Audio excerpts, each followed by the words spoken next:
има сосема други правни основи зашто се навредува. Кога се навредува на политичките субјекти кои ќе земат учество на изборите, кога почнат и подготовките за печатање на гласачките личиња, кои да бидат направени, може да бидат направени по една сосема сеедно. Тоа друг, ми дозволите само две-три куси вогни на работа и би било добро да не ја носиме државата. Почитувани граѓани, почитувани представници на медиумите, здравјето и безбедноста на граѓаните немаат цена и за нас секогаш се на прво место. Нова средба го споделивме ставот дека нема услови за нормално спроведување на изборите и како одговорни политичари сите наши капацитети, ресурси ги ставаме во функција на заштита на здравјето на граѓаните и борба со коронавирусот. Сега, кога имаме заеднички непријател во коронавирусот, не е време за политички противници. Заштитата на граѓаните и спроведувањето со последиците од овој светски глобален проблем, тоа е она кон која сега треба да сме сите насочени и посветени. Согласно анализите и проекциите за економските последици, сакам да најавам дека подготвуваме сет на економски мерки за помош на стопанството, фирмите и граѓаните, за помош на најпогодените. Сите мора да се однесуваме солидарно, маката да ја споделиме, заедно да излеземе посилни. Нова средба ја отворив и потребата од воведување вонредна состојба.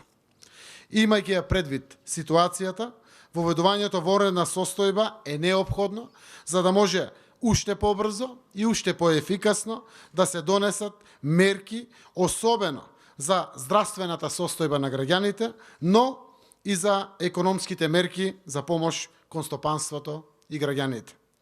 Уште еднаш сакам да им се заблагодарам и да оддадам јавно признание и почит на сите кои учествуваат во борбата против овој вирус, здравствените работници, полициските службеници, припадниците на армијата, останатите службеници, институциите. Апелирам повторно до сите наши граѓани сериозно, повторам, сериозно, да ја сватат ситуацијата и доследно да ги почитуваат сите мерки и препораки од владата.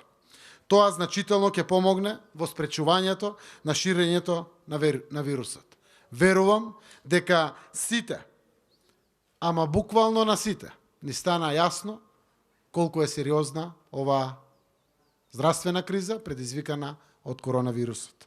Верувам дека можеме да успееме, можеме да се избориме со овој предизвик, како што сме се избориле со предизвиците и во минатото. Затоа е важно сите граѓани и институциите, но и политичките партии да останат посветени на заштитата од натамошното ширење на заразата, а тоа најдобро ќе го постигнеме преку почитување и спроведување на мерките и препораките. Тука сме да им служиме на граѓаните, да покажеме одговорност, да го заштитиме здравјето на граѓаните, да се ја заштитиме државата.